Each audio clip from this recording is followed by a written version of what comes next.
अस्सलाम वालेकुम students, hope you are all doing great. So basically कुछ डिस्टॉर्शन की वजह से जो है मुझे लेक्चर जो है वो पास करना पड़ा। तो अब हम अगेन स्टार्ट कर रहे हैं वहीं से जहाँ से हमने लास्ट पार्ट को छोड़ा। तो वो आपको लास्ट पार्ट जो है वो पार्ट 1 पार्ट 2 की फॉर्म में मिल जाएगा बेसिकली, और ये पार्ट 2 होगा हमारा। इसके अंदर हम बेसिकली हम जो डिस्कस कर रहे थे वो ये था कि किस किस फॉर्म के अंदर सैलरीज पे की जा सकती है, जो हमने लास्ट में देख लिया था। तो एक ऑवरली बेसिस के ऊपर होता है और एक सैलरी बेसिस के ऊपर होता है। ऑवरली बेसिस का मतलब होता है कि जितने भी वीक के अंदर उस पर्टिकुलर एम्प्लॉय के घंटे बनते हैं, जितने भी उसने काम किया उसके ऊपर, तो वो घंटों के अकॉर्डिंग उसे पे कर दिया जाता है। ऑन द अदर हैंड दूसरी साइड पे कुछ सैलरी बेसिस के ऊपर भी होते हैं। सैलरी बेसिस का मतलब होता है कि अगर लमसम अमाउंट की बात की गई है, लमसम सैलरी की बात की गई है, तो वो बेसिकली पे की जाती है एम्प्लॉयज को। तो ये दो जो ऑप्शंस हैं वो एचआर ने डिस्कस किए हुए होते हैं अपनी एम्प्लॉय के साथ, जब उसको हायर किया जाता है। तो जब उसकी हायरिंग होती है तो ये दो वेज के साथ उसे पेड किया जाता है। तो देखा जाएगा, ऑडिटिंग का बेसिकली काम ये है कि ऑडिटर ये देखेंगे कि क्या वाकई में ये दो चीज़ों के थ्रू जो जिस तरह से भी उन्होंने डिसाइड किया, जिस तरह से भी उससे बात हुई हुई है, क्या उनको उसी तरह से पे किया जा रहा है, और ऑवरली बेसिस के ऊपर जितने उनके घंटे बनते हैं क्या उतना ही उन्हें पे किया जा रहा है, या एक्स्ट्रा तो नहीं पे किया जा रहा है, या फिर कम तो नहीं पे किया जा रहा, या सैलरीज अगर लमसम सैलरीज है तो क्या उनको एक अच्छी तरीके से सैलरी पे की जा रही है नहीं। तो ये बेसिकली कुछ चीज़ें हैं जो पे रोल से रिलेटेड होती हैं। उसके बाद कुछ रिकमेंडेशन हमने देखी थी कि ये सारी रिकमेंडेशन हमें चाहिए होती है पे रोल से related. FICA, federal insurance contribution act, तो ये कुछ डॉक्यूमेंटेशन है, ये एचआर ने अपने पास रखनी होती हैं, जो कि बहुत लाजमी होती हैं। ये हम पीछे में पढ़ चुके हैं, आप इन डॉक्यूमेंटेशन को देख सकते हैं ताकि आपको बेसिकली आप इनके नाम याद कर सकते हैं कि ये डॉक्यूमेंटेशन जो हैं वो लाजमी चाहिए होती हैं एचआर को, जो कि बाद में काम आती हैं। उसके बाद ये कुछ और डॉक्यूमेंटेशन है पे रोल से रिलेटेड, जो रिकॉर्ड उन्होंने रखना होता है कि हमने इस तरह से पे किया, इस तरह से उनकी सैलरी काटी गई, इस तरह से ये वाला हिस्सा काट के यहाँ पे लगाया गया, उसकी इंश्योरेंस की गई थी, उनकी बेनिफिट्स दिए गए थे, ऑल दैट। तो बेसिकली उन्हें बताया भी जाएगा कि पैसे काटे किस लिए गए हैं, पैसे कहाँ कहाँ जा रहे हैं, उसको सारा ब्रीफ किया जाएगा और उसे क्लियर किया जाएगा। और सबसे इम्पोर्टेंट चीज़, एचआर डिपार्टमेंट के पास ये सभी डॉक्यूमेंटेशन होनी चाहिए। ये सब डॉक्यूमेंट फॉर्म के अंदर एचआर डिपार्टमेंट के पास होना चाहिए। इसके बाद हम अपने मेन टॉपिक पे आते हैं। हमारा मेन टॉपिक है examining HR risk and control. हमें एचआर के अंदर प्रॉब्लम्स को हाईलाइट करना है। हमें एचआर के अंदर अगर इस तरह की चीज़ें हैं जो एरर्स हैं, जो है फ्रॉड्स हैं, वो देखने हैं basically. In addition a huge human resource, this involves payroll control. बहुत बड़ी चीज़ है, ये लोगों को पे किया जा रहा है। तो वो एचआर अगर ठीक नहीं है, अगर एचआर इस तरह का है, तो वो एरर्स कर सकता है, वो जानबूझ के जो है सैलरी गलत बना सकता है। एक एम्प्लॉय से बात कर सकता है कि मैं तुम्हें जो सैलरी है 60,000 पे कर दूंगा, तुम्हारी 50,000 है, पर तुमने जो है बताना नहीं है। ये वो बड़ी चीज़ें हो सकती हैं। A lack of them in the company is paying people who don't actually provide working during pay period and serious issues exist। तो मैं आपको बता रहा हूँ कि जो हमने बात की थी वही यहाँ पे बात कर रहे हैं। Audit must confirm that your client has firm control in place to prevent such problems. कि हमारे क्लाइंट को, जिसका हम ऑडिट कर रहे हैं, जो सीईओ है, जो भी है, उसको ये चीज़ फेमिलियर होनी चाहिए, उसको इस चीज़ का पता होना चाहिए कि जो मेरा एचआर डिपार्टमेंट है वो कितना स्ट्रांग है, उसका इंटरनल कंट्रोल कितना स्ट्रांग है, किस तरह से वो सैलरी जो है वो मेरिट बेस पे ही दे रहे हैं, वो बोनसेस मेरिट बेस पे ही दे रहे हैं। वो अगर कुछ ले रहे हैं, कुछ काट रहे हैं, तो वो मेरिट के ऊपर ही काट रहे हैं। वो बिल्कुल यानी कि किसी के साथ जाती नहीं हो रही, और लोगों को हायर किया जा रहा है, एक पर्टिकुलर वे के थ्रू हायर किया जा रहा है, एक पर्टिकुलर तरीके से उनको हायर किया जा रहा है। तो ये कुछ चीज़ें जो है वो एचआर के ऊपर हमारा कंट्रोल बहुत है। और अगर ये चीज़ें सही से फॉलो नहीं हो रही, लोगों को ऐसे हायर किया जा रहा है, सैलरी एक्स्ट्रा दी जा रही हैं, कटौतियाँ की जा रही हैं, इस सारा कुछ डिफाइन करेगा कि एचआर डिपार्टमेंट के ऊपर कंट्रोल नहीं है। एचआर डिपार्टमेंट एक वीक डिपार्टमेंट है जो कि एक्चुअली कंपनी को तबाह कर रहा है। उसके बाद considering the supply demand of the competent employees, बहुत लाजमी होता है, ये बहुत इंपॉर्टेंट होता है कि आपको देखना होता है बेसिकली कि आपको डिमांड है भी है कि नहीं। कहा जाता है कि बेसिकली जिसने काम करवाना होता है, ऑपरेशनल मैनेजर जो होता है, वो कहता है कि मुझे 5 बंदों की ज़रूरत है, और एचआर जो है वो उसको कहता है कि तुमको हो के 8 बंदों की जरूरत है, एक्स्ट्रा बता दो। तो क्या इतनी डिमांड है जितनी सप्लाई जो है वो देखी जा रही है? क्या हमने इतने बंदे हायर किए? ये तो नहीं है कि कम बंदे हायर कर लिए। तो बहुत इंपॉर्टेंट एचआर डिपार्टमेंट जो है ना, एचआर एक बहुत इंपॉर्टेंट डिपार्टमेंट होता है। If due to supply and demand issues your client has problem, अगर एक्स्ट्रा हायर कर लिए गए तब भी मसला है, अगर कम हायर कर लिए गए तब भी मसला है। तो ये बहुत इंपॉर्टेंट चीज होती है कि एक अच्छे तरीके से एम्प्लॉय को हायर करें, फिर उसको रिटेन करके रखें। Consider the effect this situation has on the effective enforcement of control of internal control and on going process. तो अगर आपको आगे चलना है, अगर आपको फ्यूचर का कुछ बेहतर करना है, तो आपको अपने एचआर डिपार्टमेंट के साथ सप्लाई एंड डिमांड जो है वो एचआर डिपार्टमेंट को एक बहुत ध्यान से चेक करनी पड़ेगी। 5 बंदों की जरूरत है तो 5 बंदों को ही हायर किया जाए, 1 वीक का प्रोसेस हो, 1 वीक में प्रोसेस करके खत्म किया जाए। ये नहीं है कि पूरा पूरा मंथ वो प्रोसेस चल रहा है, अभी तक हायरिंग ही नहीं हो रही, वो क्लियर ही नहीं हो रहा। तो आपको वो सारी चीज़ें बहुत इंपॉर्टेंट होती हैं कि 1 वीक के अंदर पहले हम इनकी सीवीज लेंगे 1 दिन में, उसके 2 दिन में हम सबके इंटरव्यूज कर लेंगे 10 बंदों के, उसके बाद नेक्स्ट डे हम जो है इनका टेस्ट ले लेंगे, उसके बाद ये 1 वीक के अंदर हम करके लोगों को नेक्स्ट वीक में काम पे ले आएंगे।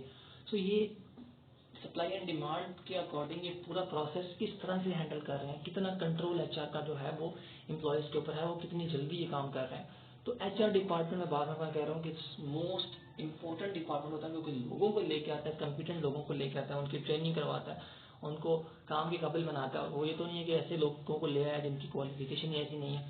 सो ये बहुत इंपॉर्टेंट है। तो यही बेसिकली रिस्क होता है। अगर तो ये इसके अंदर कॉम्पिटेंट नहीं है, अच्छे लोग हायर नहीं किए गए, तो इट मीन्स दैट आपका एचआर डिपार्टमेंट कंट्रोल है, आपका एचआर डिपार्टमेंट जो है वो आपको तबाह कर रहा है।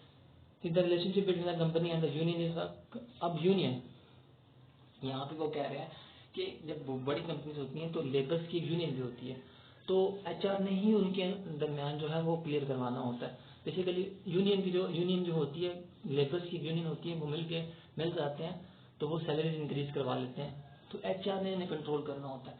तो एचआर को शुरू से ही अपनी यूनियन के साथ चलना होता है कि उनको एक हैंडसम अमाउंट देनी होती है, उनसे रिजनेबल काम करवाना होता है, और उनको जो है रीजन के ऊपर फायर या हायर करना होता है।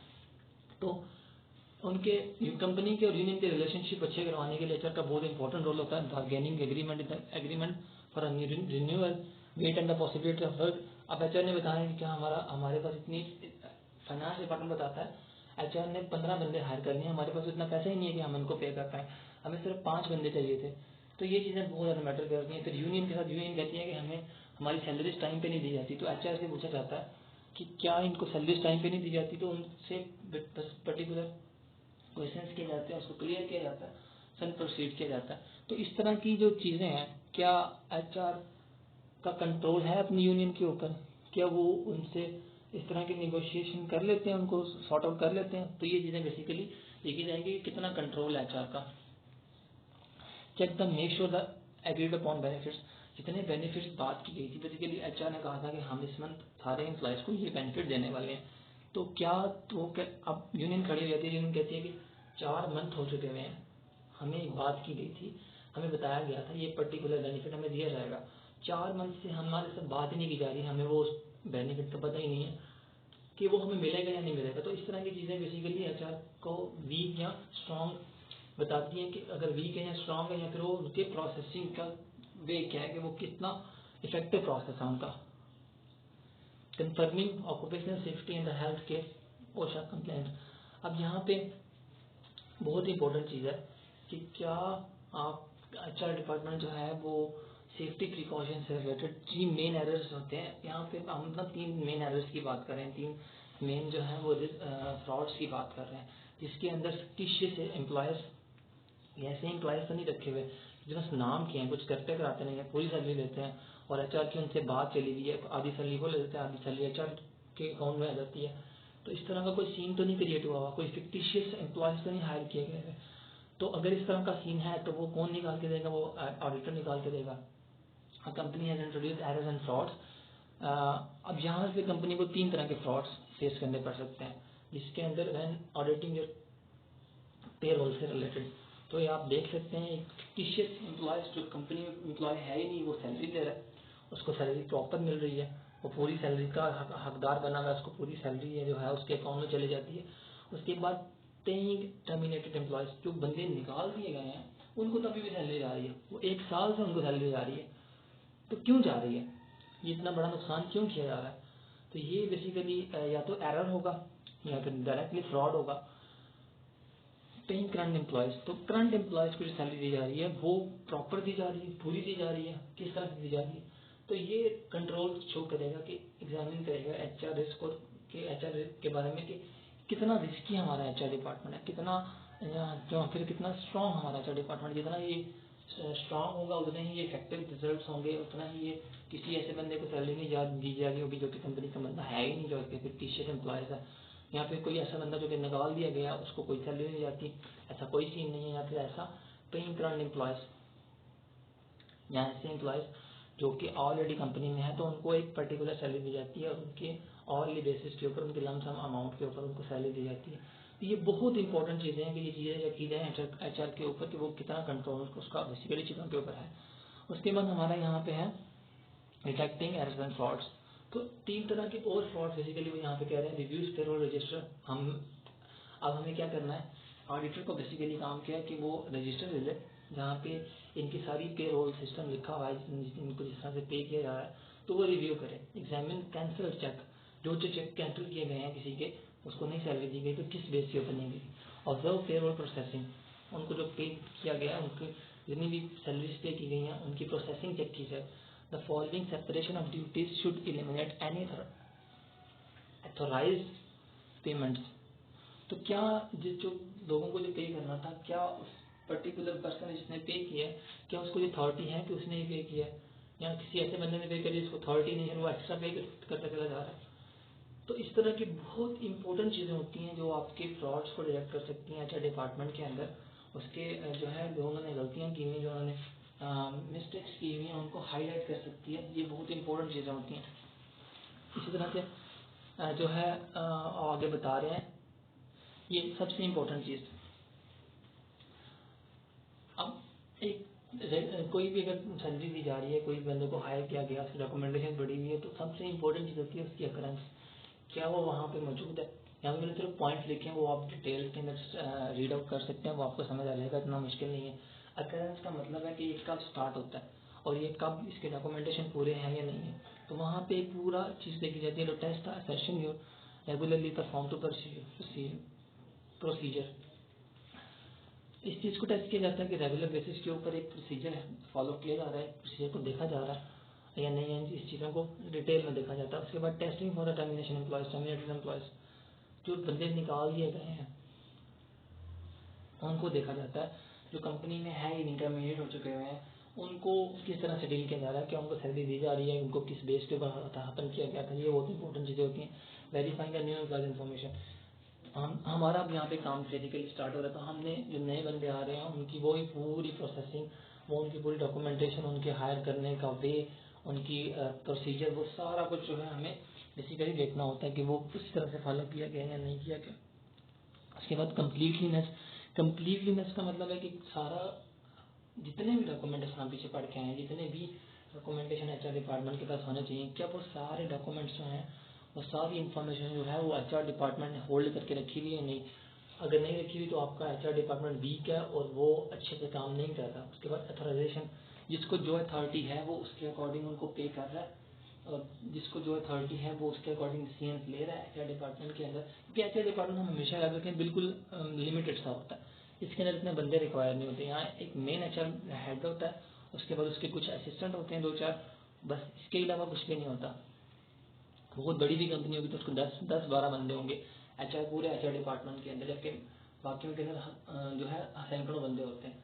तो जिसको जो अथॉरिटी है वो उस अथॉरिटी को यूज़ करते हुए अपना काम कर रहा है। उसके बाद पर्सनल फाइल्स अपडेट्स, वो सारी फाइल्स, वो सारी पर्सनल से रिलेटेड फाइल्स जो हैं वो यहाँ पे प्रोवाइडेड हैं या नहीं। टाइम शीट अप्रूवल, ये एक अप्रूवल होती है कि टाइम जो भी अप्रूवल देनी होती है वो टाइम से दी जा रही है या नहीं। उसके बाद एक्यूरेसी, चेक डॉलर अमाउंट। अब हम उनकी ट्रांजेक्शन देख रहे हैं, बेसिकली जो भी उन्होंने ट्रांजेक्शन की है, जो भी उन्होंने जो है किसी को कोई पे किया है तो उन्होंने लाजमी पोस्टिंग की होगी अपने लेजेस के अंदर। तो हम उसको बेसिकली डिटेल से देखें, और डिटेल से देखने के बाद जो है हम उसे देखें कि अब क्या पोस्टिंग सही से की गई है, क्या डॉलर अमाउंट में वो ठीक अमाउंट लिखी गई है। Cutting of transaction at the year and, तो एंड के ऊपर, साल के एंड के ऊपर ठीक तरह से कटिंग की गई है। तो ये बेसिकली हम आप चेक कर रहे हैं हर एक चीज़ को जो उन्होंने पीछे प्रोसीजर किया है, पीछे काम किया, उसको हम डिटेल से बेसिकली हम देख रहे हैं। आफ्टर दैट लास्ट स्लाइड है। लास्ट स्लाइड में बता दें कि जितनी भी यहाँ पे मैंने एक एग्जाम्पल कोट किया है, आपकी बुक में 3 एग्जाम्पल्स लिखे हुए हैं कि debit wages expenses income statement, कि क्या वेजेस को डेबिट किया गया इनकम स्टेटमेंट के अंदर, क्या क्रेडिट किया गया वेजेस को बैलेंस शीट के अंदर। तो वो कहने का मतलब ये है कि क्या एचआर डिपार्टमेंट ने वही अमाउंट लिखी है, डॉलर्स की फॉर्म में लिखी है, उसको जहाँ पे डेबिट करना चाहिए वहाँ डेबिट किया, जहाँ क्रेडिट करना चाहिए वहाँ क्रेडिट किया। तो एम्प्लॉयज के टैक्स को ठीक तरीके से बैलेंस शीट में लिखा गया, उसको डिडक्ट किया गया। तो ये बहुत इंपॉर्टेंट, बहुत ही लाजमी चीज़ें हैं जो कि देखी जा रही हैं। और ये अगर यहाँ पे ये चीज़ें बिल्कुल अप्रोप्रिएटली और ठीक तरीके से वहाँ पे लिखी गई हैं, तो इट मीन्स दैट कि आपका एचआर डिपार्टमेंट जो है वो स्ट्रॉन्ग है। सो ऑडिटर का काम क्या होता है? ऑडिटर का काम बेसिकली ये होता है कि जो भी चीज़ें की गई हैं, जो भी चीज़ें परफॉर्म की गई हैं, जो भी चीज़ें वहाँ पे जो एचआर ने परफॉर्म किए हैं, वो पूरा प्रोसीजर फॉलो किया है स्टार्ट टू एंड, लोगों को हायर किया है, लोगों की जो है ट्यूनिंग की है, लोगों को एक पर्टिकुलर सैलरी के ऊपर बात की है उसको। तो ये सारा प्रोसीजर स्टेप बाय स्टेप चलता है, एक पर्टिकुलर डेट से स्टार्ट होता है। उसके बाद उनकी पूरी डॉक्यूमेंटेशन होती है, उनकी डॉक्यूमेंट्स को अपने पास रखा जाता है, उनकी डॉक्यूमेंटेशन को अपने पास रखा जाता है। हर तरह की जो भी पर्टिकुलर इन्फॉर्मेशन होती है, उनके पेरोल की, उनके एचआर के रजिस्टर्स के अंदर उनकी पेरोल की पूरी इन्फॉर्मेशन जो है पुट की जाती है। तो ये सारी पर्टिकुलर इन्फॉर्मेशन क्या एचआर डिपार्टमेंट रख रहा है। अगर एचआर डिपार्टमेंट के पास ये सारी डॉक्यूमेंटेशन नहीं है, वो कंप्लीट प्रोसीजर फॉलो नहीं कर रहा, तो कंपनी बिगेस्ट जो है वो रिस्क के ऊपर है। तो ये सारा कुछ जो है वो ऑडिटर जो है वो अपनी जो फाइनल रिपोर्ट होगी, जो उसने रिपोर्ट देनी है, उसके अंदर मेंशन करेगा, उसके अंदर लिखेगा कि ये चीज़ें जो है हाईलाइट की गई हैं, ये चीज़ें बताई गई हैं कि ये चीज़ें आपकी एचआर की कंट्रोल सिस्टम को वीक साबित कर रही हैं, जो कि आपके लिए बहुत बड़ा लॉस है, जो आपके लिए बहुत बड़ा नुकसान है फॉर द लॉन्ग टर्म। सो आपको ये सोचना है, आपको ये चीज़ क्लियर करनी है कि आपने अपने एचआर डिपार्टमेंट को कितनी ज़्यादा छूट दे रखी है कि वो, या फिर हमेशा एचआर डिपार्टमेंट जो है वो बहुत ज़्यादा कॉम्पिटेंट होता है, उसका एक्सपीरियंस ज़्यादा होता है, क्योंकि सिर्फ डॉक्यूमेंटेशन रखनी होती है और एक सेल्फ एनालिसिस होता है इसके अंदर कि किस तरह से बंदे को हायर किया जाए, क्या क्या फीलिंग्स देखी जाए, कि हर जॉब के लिए एक डिफरेंट बंदा चाहिए होता है, हर डिफरेंट जॉब के लिए डिफरेंट बंदा रिक्वायर होता है। मीन्स कि अगर ऑपरेशन के लिए बंदा चाहिए तो उसकी तरफ सेध अच्छी होनी चाहिए, मतलब हो सकता है कि फिजिकली अगर वो काम करना है, कोई चीज़ें उठा के वहाँ पे रखनी है, तो उसके लिए आप ऐसा कोई बंदा हायर ना कर लें जो कि फिजिकली वीक है। ये नहीं है कि 2 दिन बाद उसकी चीज़ उठाई नहीं जा रही, पहले तो 2 दिन उसने कर लिया था, लेकिन फिजिकली उसकी बॉडी अच्छी होनी चाहिए। उसके लिए उसकी क्वालिफिकेशन कोई मैटर नहीं करती, बस अगर वो फिजिकली अच्छा है तो उसके लिए फिजिकल जॉब के लिए हायर किया जा सकता है। इस तरह से अगर कोई बंदा है जिसको जो डिसीजन मेकिंग में उसको लाजमी हमें लेना है, तो उसकी क्वालिफिकेशन, उसके बाद उसका एक्सपीरियंस, बहुत चीज़ें मैटर करती हैं, उसके बाद उसको हायर किया जाता है। तो क्या ये सारा प्रोसीजर फॉलो किया जा रहा है, फिर डॉक्यूमेंटेशन बनाई जा रही है, पे रोल के ऊपर एक स्ट्रॉन्ग उनकी वो है आई है कि नहीं, अगर वो एक्स्ट्रा पे तो नहीं कर रहे, कोई टर्मिनेटिंग एम्प्लॉय को पे तो नहीं कर रहे हैं, फिक्टिशियस एम्प्लॉय को पे तो नहीं कर रहे। तो ये सारी इंपॉर्टेंट चीज़ें शो करती हैं कि कितना इंपॉर्टेंट या स्ट्रॉन्ग आपका एचआर डिपार्टमेंट है। अगर वो स्ट्रॉन्ग नहीं है तो उसके ऊपर फिर वो हमने एक रिपोर्ट बना के देनी होती है इस पूरे प्रोसेस के ऊपर, इस पूरे एचआर डिपार्टमेंट के ऊपर। तो इतना मुश्किल नहीं है, एचआर डिपार्टमेंट को समझ लें, उसे काम को समझ लें, तो आपको ये समझ आना शुरू हो जाएगा। अगर कोई क्वेश्चन या क्यूरीज हैं तो वो आप जिसको सुनने के बाद वो कर सकते हैं। Okay students.